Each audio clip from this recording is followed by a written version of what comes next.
Welcome everyone who's just hopping on. I'm Angel Bradford, a volunteer leader with the Sierra Club Delta chapter in the state of Louisiana.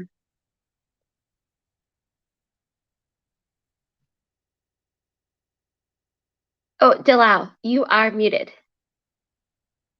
Thank you, Angel. Hi, I'm Dalal Abul Hassan. I'm the Deputy Director of Policy, Advocacy, and Legal for the Sierra Club in the Washington, D.C. office. Well, we're so glad to have y'all here for our live stream to celebrate the work we've been doing this past year as part of our Change Powered by People program and how you have been a critical part of that effort and what you can do next. We have had 1,500 people sign up for this call, which is being live streamed on Facebook and YouTube. We are so grateful to everyone who is taking time out of their day across the country to join us. We know that many of you have been joining us all through summer and fall to be part of this work to pass historic legislation. While we wait a moment for folks to join, I'd like to invite you all to use the comment section in Facebook or YouTube to share your name and where you're commenting from or streaming from today.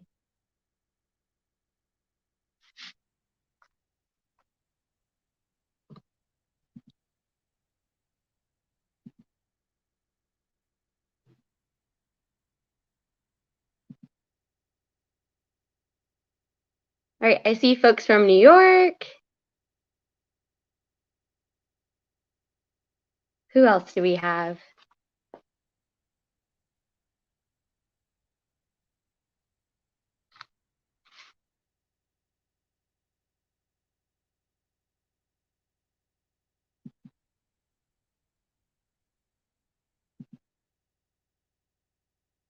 All right, Richmond, Virginia, Wisconsin,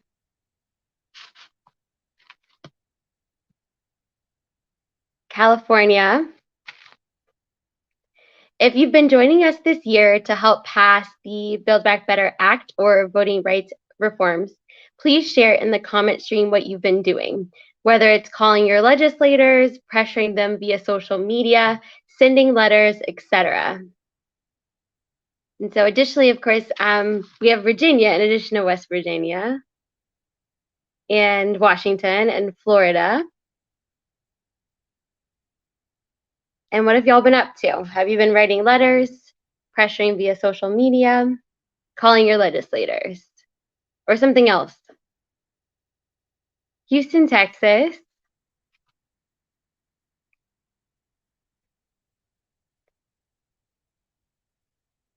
All right, y'all. Well, great. Thank you for introducing yourselves. Keep introducing yourselves. Keep putting in the chat what you've been up to and where you're streaming from. It's great to see people showing up from across the country to join today. And I will lift up that some folks have been talking directly with their senators and reps, which is amazing work, and doing all of the above. And I'll add a few technical notes while the comments continue to come in. We have moderators who will be helping us to answer basic questions and offer support for this call in the comment section for Facebook and YouTube. So bear with me if I'm not necessarily keeping up. I'm trying to pay attention to different media. We will be sharing tips and links in the comment section throughout the event. And this live stream will be shared if you have to miss it or if you have to drop off early. Now I'm going to turn it over to Dalal. Angel. Hello again, Dalal Abul Hassan. I'm the Deputy Director of Policy, Advocacy, and Legal for the Sierra Club, and I also want to welcome you all to this call and go a little bit through our agenda. Right now, I want to share a list of all the great speakers we have today. Today, we will hear from Dan Chu, our Acting Executive Director, to share his perspective. We will hear from staff in Washington, D.C. and from the state of Montana and get an inside story about how our work is pressuring legislators. We are going to start with the recap of the year to celebrate all the work that we've been doing to build our power and pass legislation that is in alignment with our priorities and values. Then we have a number of people we have invited to share their stories of the work they are doing in the field in order to celebrate their commitment and persistence over the course of this last year. We particularly want to appreciate the stories of these staff and volunteer and recognize how much we have all been doing over the course of the last year as a part of the Change Power by People program. We are going to be hearing stories about how we've been working to be powerful at a national level through our efforts in Washington, D.C., as well as what we've been doing in local states and local communities. While it makes sense at the end of the year to celebrate our commitment and our efforts, we also have to recognize that we still have work to do if we want to gain the victories that we have been fighting for. So we will also be sharing with you a call to action throughout this call and hope you can all join us. Finally, I want to share with you the meeting intentions we are bringing to this call. In particular, it's important to note that this comment stream is for engagement and kindness only. Sierra Club does not tolerate racism, misogyny, or xenophobia, or hate of any kind. While we don't expect that to come up in this call, we want to let you know that we will remove any folks who exhibit that behavior in our comment stream. Now I would like to introduce Dan Chu, Sierra Club's acting executive director. Dan started his environmental career in the 1980s as a door-to-door canvasser in Colorado, has volunteered for the Peace Corps, was the executive director of the Wyoming Wildlife Federation, and the senior vice president for the regional programs at the National Wildlife Federation. He has also been a part of the Sierra Club for 10 years. He started as the national director of Sierra Club's Our Wild America campaign, and then took the role of executive director for the Sierra Club Foundation. Now Dan is leading not only our foundation, but the Sierra Club as well. Thank you for being here tonight, Dan. Thanks, Dalal. So excited to be here and also just to take an opportunity as we close out 2021 to thank all of you for your incredible work and energy, and just thought I'd share a little bit about what you all have been accomplishing in the past year or so. So as Dalal said, I joined the Sierra Club 10 years ago as the National Director for the Land, Water, and Wildlife Protection work. And that was at the beginning of the second term of the Obama administration. During that time, we secured new protections for millions of acres of public lands from fossil fuel extraction. We got strong climate commitments in the Paris Agreement, and we stopped the Keystone XL pipeline. Following that, during the Trump era, as the executive director for the Sierra Club Foundation, I watched the COVID pandemic, climate crisis-related disasters, habitat destruction, pollution, an uptick in systemic racism, sexism, and an inequitable economic system combine to rob millions of people of their fundamental right to safety, security, and a healthy, thriving planet. But thanks to all of you, a little over a year ago, our movement of movements united to take back the White House and Congress on a platform of climate justice and progressive change.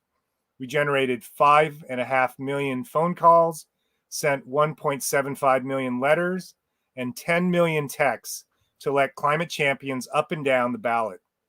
Of course, we did that to defeat Trump and his anti-environment and anti-people agenda, but we also did that because we had a vision for what our country and what our world can be. And we knew that 2021 would be a crucial moment to make big legislative progress on so many of the issues we care about.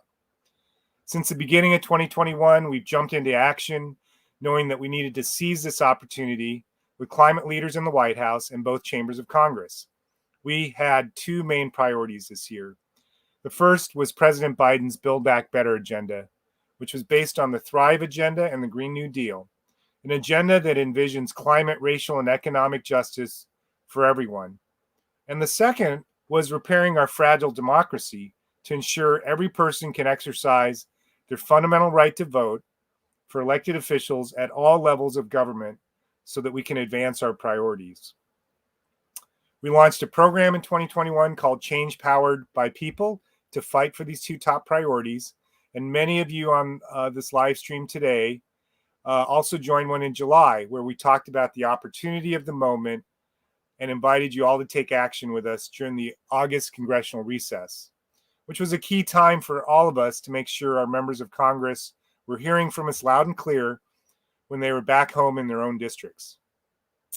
As a movement, we set a goal to build momentum and public pressure for these bold policies across the country so that our progressive champions would know that they had the backing of their constituents to fight for the most ambitious bills possible, and so that any elected official on the fence would feel the heat and know that they needed to act immediately. In the months since then, we've mobilized the entire Sierra Club community to demand Congress to build back Boulder and restore the unmet promise of our democracy. We trained 1,000 volunteers in organizing skills such as grassroots lobbying, storytelling, creative activism, social media, and more. Volunteers like all of you organized 180 events across the country alongside our 62 chapters, hosting things like creative action parties in parks, living rooms, or on Zoom to organize your community. Others brought this message directly to Congress by showing up at your Congresspeople's offices, whether to meet directly with the office or rally outside the office. Right now, can you put an exclamation point in the comment section if you were one of those people who attended trainings, organized or attended an action party, lobby visit or rally, posted on social media, or emailed or called your members of Congress after passing Build Back Better or democracy reforms? That's great. That's awesome just to see how many of you were so engaged and are also joining us today. Together, you're all having a huge impact. For instance, we just heard from Speaker Pelosi that as a movement, we won the August recess. During this recess period, congressional priorities often get set, and we delivered our Build Back Boulder message loud and clear. Our members of Congress went back to D.C., knowing that their constituents expect them to pass democracy reforms and to deliver on climate justice, create good quality jobs, and support families with health care, affordable education, and elder care. And finally, after months and months of negotiations, Build Back Better passed the House a few weeks ago, with all Democratic members but one voting to protect our climate and our communities. But as you know, we're not quite done, that we're heading towards a finish line with the vote coming up in the Senate as soon as next week. Dalal and Ben will share more about that in a minute, but the progress we've made is enormous and is a testament to the power that we've built together. Big legislation like this always takes endurance, has setbacks, and many twists and turns. We won't get everything we want, but together we are on track to deliver historic and transformative investments for our climate and our communities. So once again, thank you so much for having me here today. I just have such a deep sense of appreciation for all of the work you're doing for the Sierra Club, for your communities, and for your families. So now I'm going to turn it back to Dalal to continue with the program. Thank you, Dan. That was amazing. That's so much important context and history for us to remember here. It definitely helps for me to zoom out a bit and remember just how far we've come and all the work that we've been doing. For me in my role, what feels so exciting about the Change Power by People work is seeing us working to be powerful together, coordinating federal policy work with local leaders and engaging in strategies at the national, state, and local level to build the power we need. For instance, in West Virginia, those efforts have been critical as we think about bringing our message to Senator Joe Manchin. West Virginia and Joe Manchin have been on the forefront and center for the last few months as we talk about Build Back Better and democracy issues. It is an example of how Sierra Club is building real power on the ground. We work with and for the communities in the state to lift up their experience and their needs in the Build Back Better bills and the democracy bills.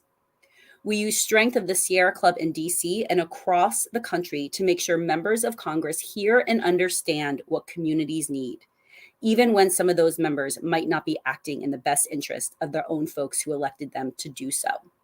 As a person who graduated from WVU and has family and friends living in the state, I personally want to see the best for the people who live in West Virginia. Sierra Club is building people power, not only in the states, but nationwide to make sure that happens. So for me, I know it's all about the work, how we prioritize, organize, and show up that matters. We started out this summer letting you know what our priorities were.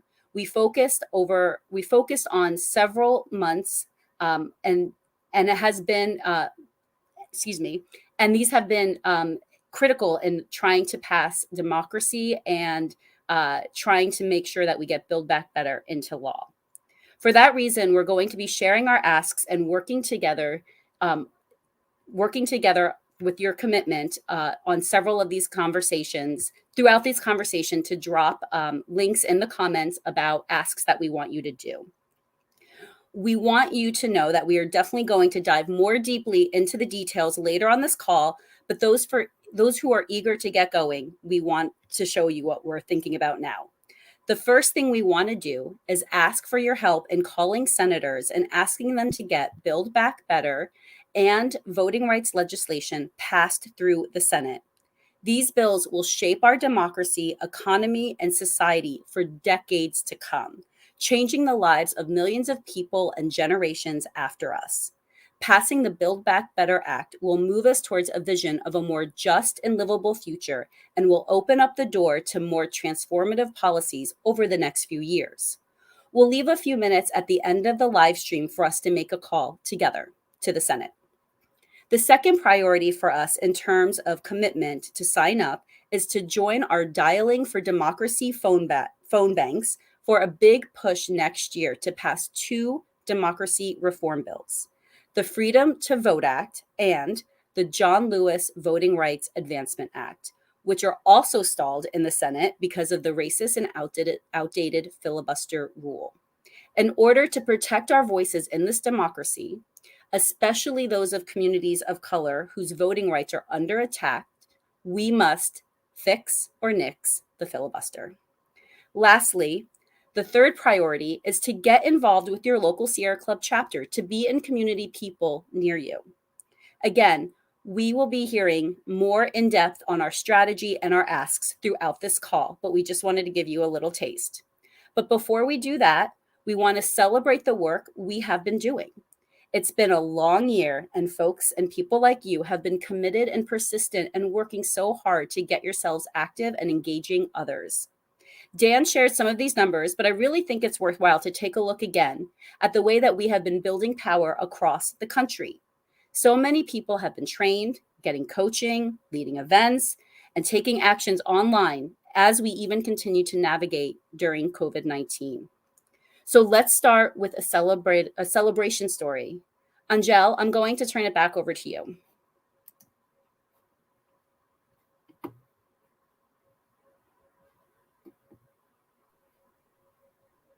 Thank you. As I said before, I am in South Louisiana. This year absolutely catalyzed some of the most robust and intentional action our chapter has experienced in decades. After we hosted a series of transit equity days in February 2021, it was super clear to our chapter leaders that statewide connectivity and mass transit was possible in our state. This is something that felt really out of reach for a state so held captive by oil and gas, but in actuality, it was something possible. After seeing the enthusiasm from our supporters and the joy that organizing together became centered around, we realized we can have economy that centers workers and the climate. And to have a clear vision, even if not a clear set of steps yet, was refreshing and powerful for me. Our transit work seamlessly aligned with the change powered by people and the summer of collective action. And since March of this year, we met with congressional leaders to push them to collaborate on federal policy and support the many iterations that ultimately became BIF and BBB, Bipartisan Infrastructure Framework and Build Back Better. The high stakes energy around these policies also gave our transit team the energy to release a website, a white paper, and statewide map of integrated transit networks. BIF and BBB and the collective work from the summer ultimately has put us on the path of demystifying legislation, legislative policy making, departments of transportation and development at the federal and state level. And being armed with this knowledge enables us to continue to work in 2022 for the Thrive Agenda, which is the actual goal we are all working towards. Louisiana fits into that larger agenda. The Deep South fits into that larger agenda. And the power we are all amassing is going to enable us to ensure the climate crisis is fully tackled in 2022 and the midterm elections. Thank y'all for listening to my story. And now I'm going to turn it over to Ben Beachy, who directs our Living Economy program, to hear more about where we are on passing the Build Back Better Act. Thank you, Angel. I'm really glad you're here. I think your story helps to demonstrate that organizing really gets the goods. I'm here to talk on the view from Washington, D.C. But the source of our power in D.C. is all of the on-the-ground organizing of Sierra Club volunteers across the country. My name is Ben Beachy, and I direct Sierra Club's Living Economy program. It's a program that we created about 4 years ago to spur bold investments in climate, jobs, and justice. And now, thanks to folks like you, we are on the brink of winning the largest ever investment in climate action, good, clean energy jobs, and environmental and racial justice, a bill known as the Build Back Better Act. Now, we've been fighting for these bold investments for years, working alongside congressional champions and union, health, climate, and racial justice organizations in a veritable movement of movements. About 3 years ago, we banded together to launch the Green New Deal as the long-term vision for these transformative investments. Then, when the COVID-19 pandemic hit, we co-created the Thrive Agenda, a movement-led plan for investments as big as the interlocking crises that we face: climate change, systemic racism, economic insecurity, and public health. Over the last 2 years, we have built momentum for that plan through nationwide days of action, narrative shifting reports, daily lobbying, and a drumbeat of headlines. You can now see the fruits of our collective labor in the Build Back Better Act. This bill includes over 130 programs that would invest nearly $600 billion in climate action and environmental justice. Now, it's true that we did not get everything that our communities need in this one bill. It's also true that this bill would be the largest ever climate investment in U.S. history. It would put us firmly on the path to cutting our climate pollution in half by 2030 while helping us to build a more just economy. But what does all this actually mean to you in real tangible terms? Like, what would it mean to your community, for your family, or for you? I'll name a few examples. This bill would help replace lead pipes that today deliver toxic drinking water to the mouths of over 5 million families. Now, that's something that communities, primarily Black communities, from Flint to Chicago to DC, have been fighting for decades. This bill is a testament to their long, hard fight. This bill also would take 60,000 school buses that right now spew asthma-inducing diesel fumes into the lungs of children and replace them with clean, union-built electric vehicles. I mean, quite literally, 60,000 buses full of kids would get cleaner air. And if you don't ride school buses anymore, the bill would also replace 70% of the postal trucks in your neighborhood with clean electric vehicles. And it'd make it more affordable for you and for your neighbors to swap out your gas guzzlers for electric cars, for bikes, for clean public transit. Meanwhile, tens of thousands of workers would get good jobs to manufacture all of these electric vehicles. Now, how about inflation?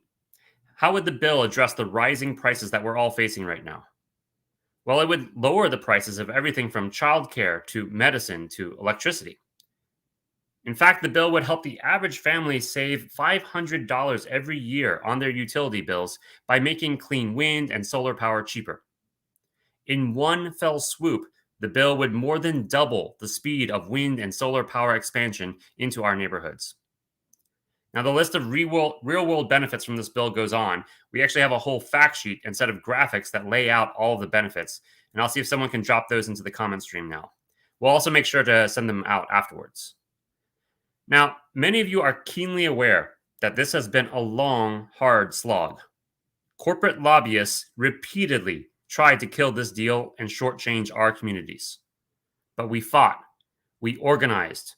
We locked arms with the likes of Congresswoman Jayapal and some of the nation's largest unions, racial justice, and immigrant rights groups. And together, we held the line. On 3 occasions in the last 3 months, corporate interests tried to close the path to Build Back Better altogether. On all 3 occasions, we won. Their flood of corporate money crashed against the wall of our organizing. Thanks to years of grassroots pressure, cross-movement solidarity, and partnership with progressive leaders in Congress, the House passed the Build Back Better Act last month. Now, as the last leg in this long fight, we are pushing the Senate to do the same, to pass this historic bill without delay. Once again, we will win. Our opponents have corporate money, but we have a movement of movements. Now we must keep up the pressure to deliver a victory worthy of our children and the generations to come. Remember, we are the tide of history, and tides do not stop for pebbles. Now, speaking of not stopping, we are going to hear from Caitlin Pisersha, who will share a little bit about her experience working in Montana to build momentum for the Build Back Better Act. Thank you, Ben, and hi, everyone. As you've heard, we're one of many chapters who work to build local support for this bill, and I appreciate the chance to share a little bit about it. So I live in occupied Salish territory in Missoula, Montana, and mostly work on campaigns on the local and statewide level. So it was exciting to get to connect some of the work we're doing here longer term with this national effort to pass the Build Back Better Act. In Montana, we had a really tough legislative session with a lot of losses for the environment and human rights earlier this year. And by the time we got to the wildfire season in the summer, honestly, a lot of folks who often take action with us were pretty exhausted from playing defense. And that was definitely true for me. But even so, many of our members and supporters saw the Build Back Better Act as an exciting opportunity to move the needle on protecting clean air, clean water, transitioning to clean energy, and investing in care for our communities. It was an opportunity to really paint the picture of the world we want to create together and to call on Senator Tester, a moderate Democrat in Montana, to support his constituents rather than the lobbyists at ExxonMobil. So we started organizing in August, shortly after Tester said he wasn't hearing from his constituents on climate. And our main goal was to make it clear that Montanans wanted him to support this bill and become an advocate. And since we got started, over 500 Montanans have taken action. People wrote letters to the editor, organized lobby meetings, spoke on Facebook live streams, attended rallies, and made phone calls. We took action alongside a mix of social justice and environmental organizations based in Montana. And we also had this fun day of action depicted here on the screen at 6 different in-district offices across the state, where folks delivered these care packages. You can see the photo on the left representing Sierra Club's priorities for this bill and our shared coalition priorities, along with a petition asking Senator Tester to push for a bold version of this bill. And in several places, folks who attended shared their stories on a live stream. People who came out for the action included farmers, young people, parents and grandparents, people who lost friends because of hazardous work conditions in the fossil fuel industry, longtime activists, and many other folks concerned about recent wildfires and drought in our state. And we got some good press coverage and used this action as the impetus for getting a last-minute Zoom meeting with Senator Tester and several of the folks who took action across the state. And it was a really powerful meeting where people were able to tell their story about why passing this bill and working to protect a stable climate and make our communities more equitable matters to them personally. And because so many folks were willing to move into action over the last few months, I think it's safe to say that Senator Tester has gotten the message that constituents are watching and want to see him pass this bill. And I'll turn it back to Ben. Thank you.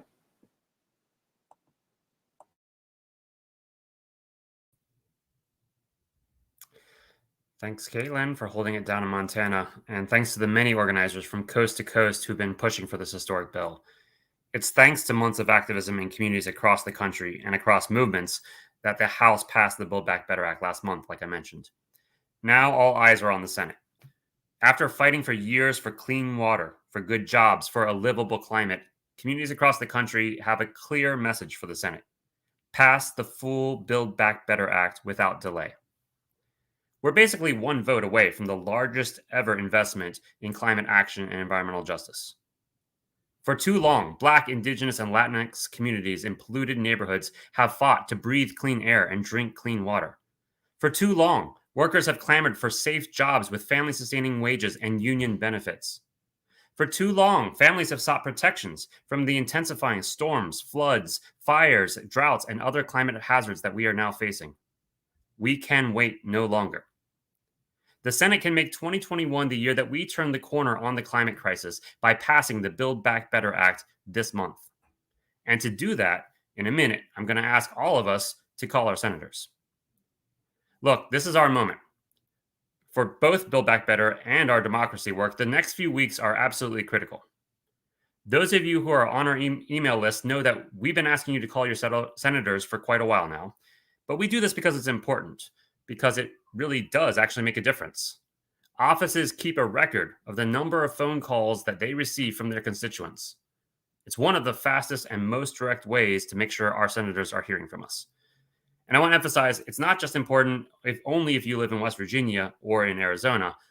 All of our Democratic senators and President Biden have a role to play right now in keeping up the momentum on Build Back Better and voting rights. They can help pressure our Senate holdouts and bring these negotiations home. So don't do this yet, but at the end of this live stream, we're all going to have a minute to call our senators together. And I know this can feel intimidating, but the good news is that at this time of night, you're actually going to get an answering machine. So if you don't like calling and talking to people, you don't actually have to. When you text the word senators to 69866, you'll receive a call with a recording from my colleague Martine. He will share a short suggestion for what you can say, and then you'll be automatically connected with your senator's office. Thanks in advance for making that call. All of our small collective actions like this have added up and brought us to the brink of a historic win. Now let's go seal the deal, so that 5 million families can replace toxic lead pipes with clean water, so that 60,000 school buses worth of children can breathe cleaner air, so that millions of workers can get family-sustaining clean energy jobs, and so that our children can hope for a livable climate. While we're doing all of that, let's remember that we cannot fight for our future without fighting for democracy. Now, I mentioned that corporate interests tried to kill the Build Back Better Act at multiple points. They're still trying. If it was not for solid organizing in the streets and in the halls of Congress, this historic investment in climate action would have fallen through the wide cracks in our democracy. Those are cracks that we must repair. And to talk about our plan for doing so, I'm going to hand it off now to Courtney Height, who leads our democracy program. Hi, everyone. Thank you, Ben. So yes, I'm just going to kind of jump right into it. We are at a crossroads for our democracy and the future of our country. Our fundamental right to vote and our institutions of government are all under attack, an attack on a level that we've actually never seen before in our country. Over 400 anti-voter bills have been introduced this year alone, with the explicit intent of making it harder for people of color, young people, and low-income communities to vote, the same communities that are already facing racial inequality, toxic pollution, and the greatest impacts of the climate crisis. In addition, the Supreme Court has gutted the few federal voting rights protections that we have, eroded campaign finance laws, and handed more power to corporations and also to politicians to rig themselves into power. So, and to further paint this really great picture, for the first time in history, the United States was added to the list of backsliding democracies. So we're standing alongside countries like Hungary and the Philippines, which are actually led by dictators. So this is the landscape that we are working in. The good thing is most Americans want to protect the right to vote. So the tide is with us. But this is the landscape that we're working in to pass the Build Back Better Act and all these other protections that we're working for. And we know to win the win and finish the work we're doing on Build Back Better, once we pass it, we will need states to implement these provisions and future Congresses to continue to build upon the progress that we have all been working on. Unfortunately, we expect the states that are making it harder to vote to also resist implementing Build Back Better. We've already seen them do this by slow walking or outright refusing funding for COVID relief, Medicare, education. So the key thing for us is ensuring that we have equitable access to the ballot box and that our politicians are accountable to us, the people, not the corporations, so that we can implement Build Back Better. And thankfully, we have a solution, as we've discussed. We have two bills before us that would fundamentally transform how our government and our country functions in a way that I can't fully describe. But this slide gives it a little bit more into depth of what it does. Overarching, basically, both of these bills act as the sword and the shield for our democracy. The Freedom to Vote Act is the sword.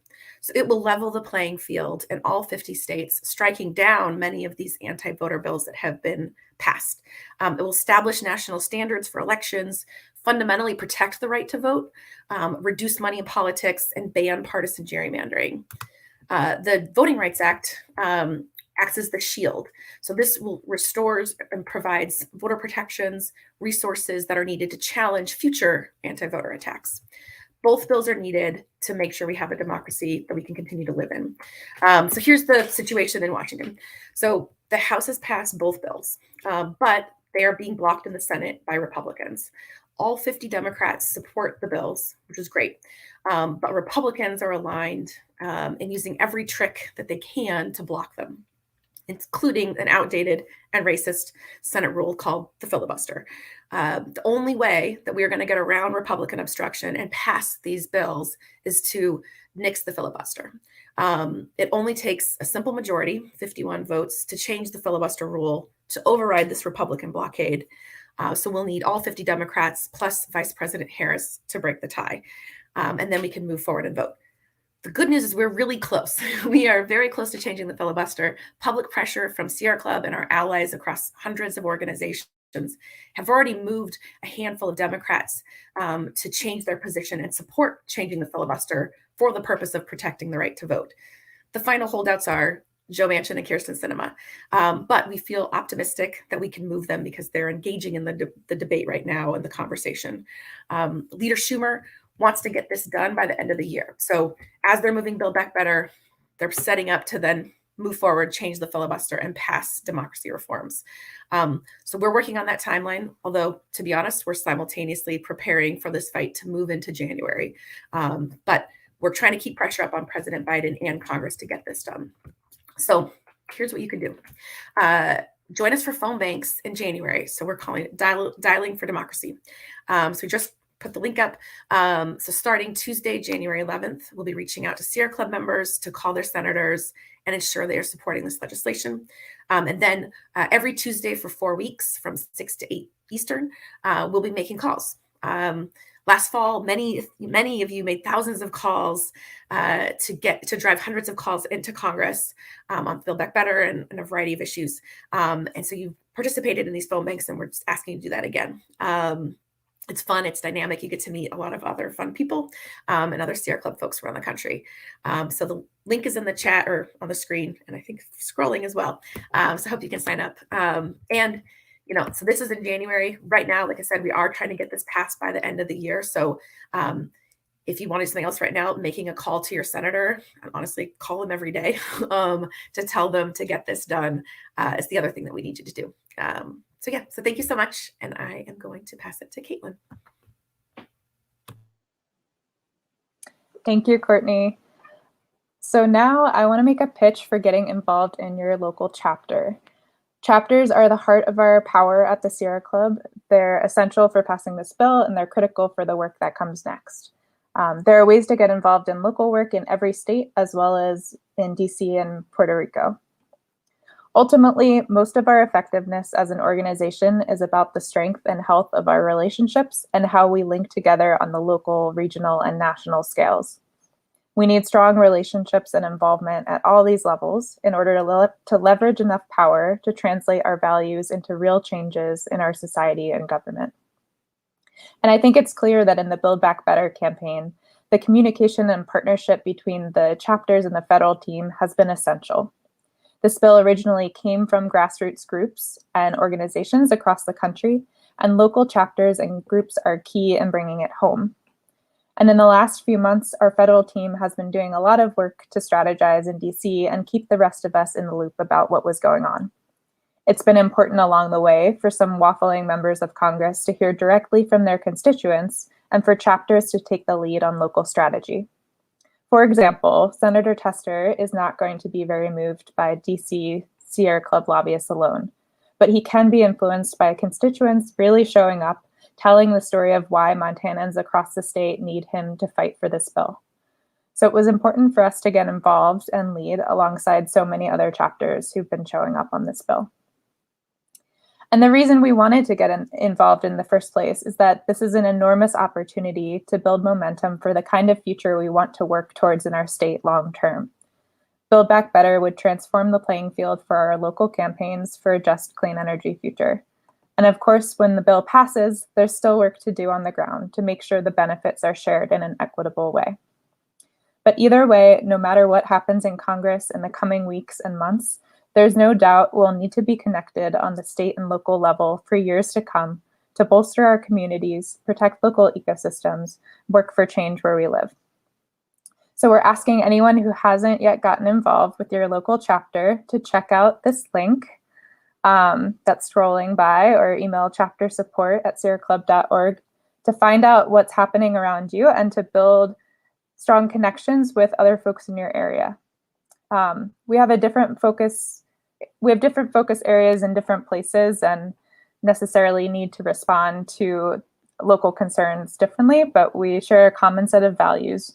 And you can get involved to work for a just transition on the local and state level, protect clean water, clean air, wildlife, and human rights.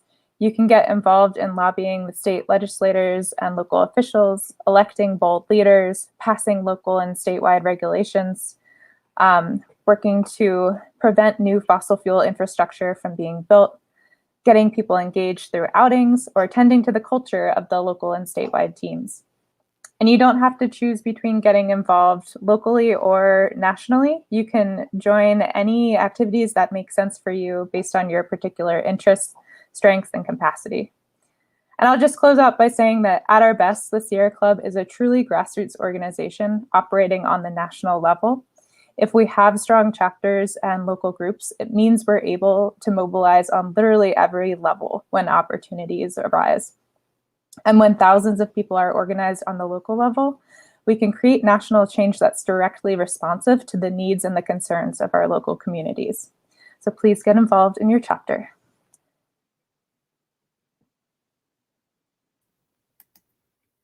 Thank you, Ben, Courtney, and Caitlin, for going deeper on each of those asks that we are making tonight. Once again, we are going to share those links in the comment stream.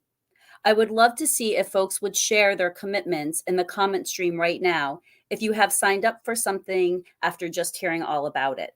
So go ahead and get into the comment stream and let us know what you're thinking about doing.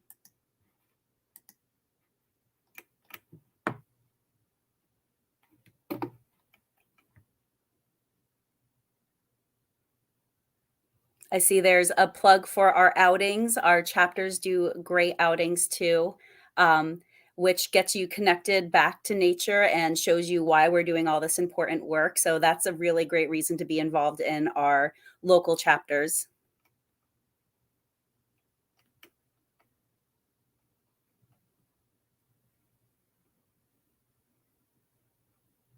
I'm seeing a lot of love for the local chapters, which is great because, as Caitlin said, it is 100% true. The reason that the Sierra Club is able to do the work we are, and I think Ben said this as well, is because of the work and the dedication and the commitments you all are making. We get to bring those to a national level and really affect change. I see people who are going to do phone banking and calling their senators. That's awesome. I know those things can be a little intimidating sometimes, so I appreciate you doing those and trying them out. And I hope that they're fun and you look at all those other asks that we're making tonight and maybe try something new. So thank you so much. Seeing all the comments and that you're making tonight is really something to celebrate, knowing that so many of us have been doing this work since the fall, and some of us are just coming to it tonight. Speaking of celebrations, we want to introduce you to another volunteer that has been working with the Change Power by People team this fall. Dr. Mark Bordeaux teaches biology at the campus of Penn State University in suburban Philadelphia and conducts research in agroecology. He is a new member of the Pennsylvania Grassroots Power Building team and a part of the planning squad for next year. Mark, take it away. Thanks, Dalal. So I've been talking about climate change to college students ever since the Earth Summit in Rio in 1992. Those 18-year-old faces somehow never age, But through the years, my students have become more aware and more fearful of the climate crisis, to the point of being overwhelmed, depressed, and sometimes numbed. We watched greenhouse gas emissions going up and up through the decades, and the consequences become more and more evident. I myself started to experience the same sense of despair. But despair leads to inaction, which then becomes a self-fulfilling prophecy. Then last summer, I had a bit of an epiphany. I realized that for the sake of those bewildered young people, my own two beloved children, and my mental health, something had to change. I told myself I must deliberately move beyond the classroom and become politically involved. In fact, I made myself write a blog to document my efforts and hold my feet to the fire. I signed up for a couple training sessions with the Sierra Club, and my oh my, the floodgates opened. Before I knew it, I had a coach calling and emailing me, found myself on biweekly calls with Pennsylvania activists, was phone banking, writing letters, and watching my blog circulate around the organization. I felt in a way embraced by the Sierra Club. I was encouraged and energized. I think I actually radiated a new optimism to my students and made engaging with climate change easier for them too. Activism is indeed contagious and empowering, and it got me out of my slump of hopelessness. So I say to anyone listening, confront the climate emergency with your own agency. You will feel enlivened, and you might, like me, have a grand old time doing it. Thanks. Back to Angel. Wow. Thanks, Mark, for sharing your story. There's a lot to celebrate about your work in Pennsylvania. And whenever you said a coach called you, I thought maybe I was that coach, but that wasn't me. All right. I hope that Mark's story inspired you if you're wondering if making a commitment to take the next step is for you. Once again, we're going to ask you to make a commitment by clicking on the link in the comment section to see our 3 asks. I want to keep the celebration rolling by introducing another volunteer to you, Stevie Pasamonte. Hi, everyone. I'm here tonight to tell you about some of the transit work that we've been doing here in Columbus, Ohio. But before I do that, let me tell you a little bit about why I'm doing this work. My family and I have relied on public transit since we immigrated to the United States from the Philippines in 1992. I moved to Columbus in 2009 for school, and my family followed me a couple of years later so that we could remain close to one another. My mom is a disabled war veteran. When I was 14, she joined the military so that she could provide for our family and gain US citizenship.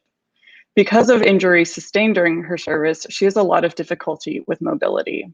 So she uses the bus to visit my sister and me during the week, often stopping by to make me lunch while I'm busy with work.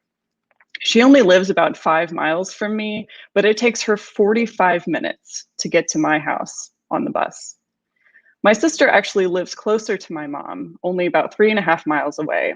But when my mom visits her, it takes her the same amount of time, except that her options are either to walk for 20 of those minutes or to transfer buses and just hope that the second one shows up she expects it to. Very often, it won't.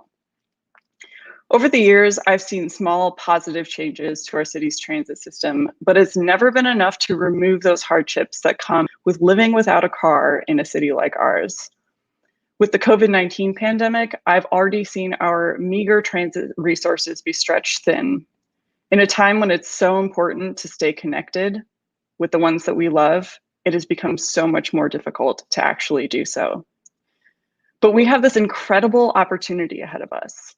Columbus is the fastest growing city in the Midwest, and as we begin to rebuild our lives and our communities after the hardships of the last couple of years, we can choose to invest in the things that actually bring us together. For my family and for many families in Ohio, that means investing in more reliable, more frequent transit. It means ensuring that our transit authorities have the funding to improve and expand our service. We can choose to do all of this, and we must.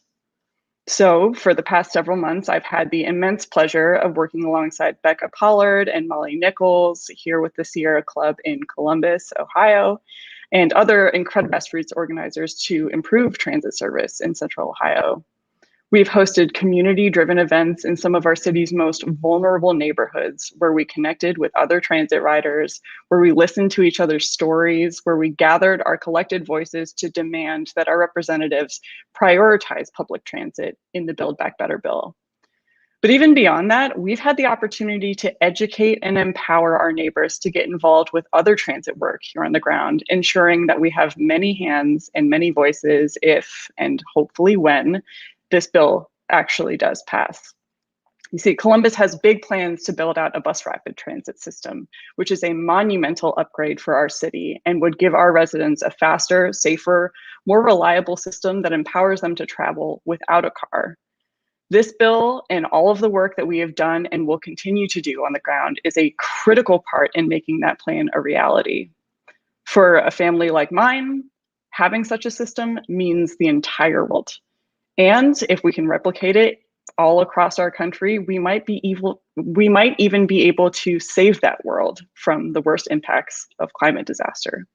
So that's what I'm doing, and that's why I'm doing it. Thank you.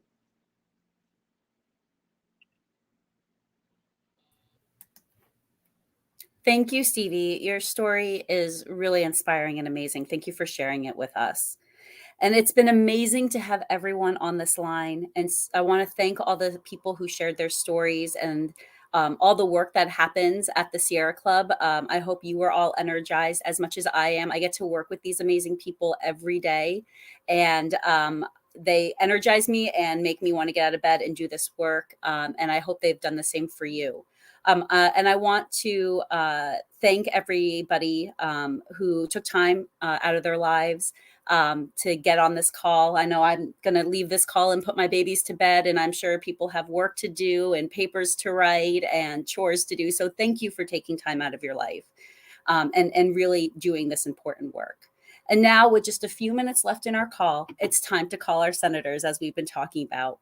We've heard from so many amazing folks about how we've taken action in large and small ways. And that's really what this movement is all about.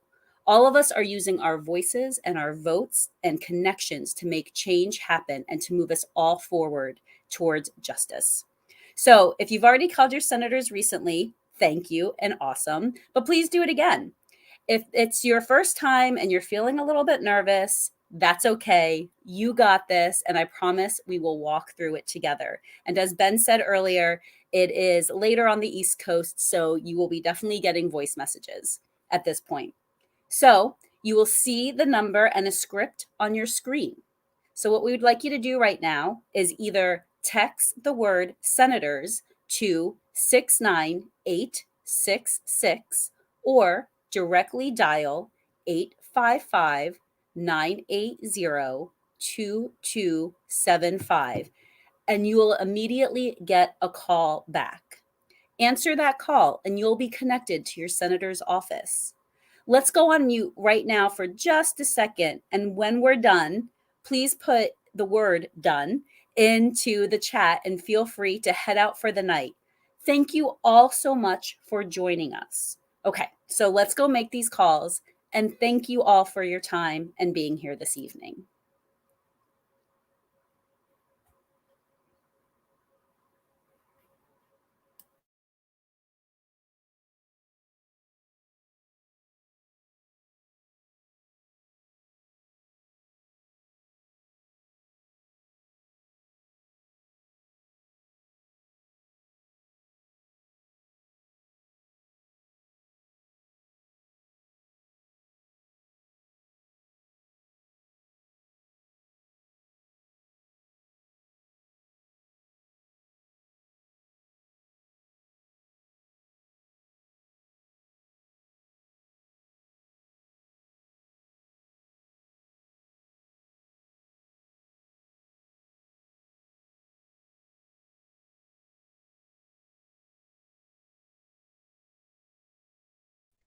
Okay, I'm gonna go off camera so I can call my senator because I'm on my phone. 1 second.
I'm loving the comments that we're seeing in the chat.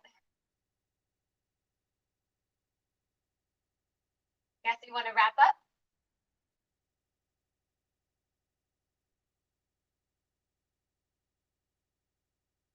Well, thank y'all for making calls and continue to make those calls and leave those voicemails. I did for Senator Kennedy for what it's worth. And we're going to keep calls. We're going to take our actions in January and we're going to keep going. Thank you for joining and have a phenomenal night.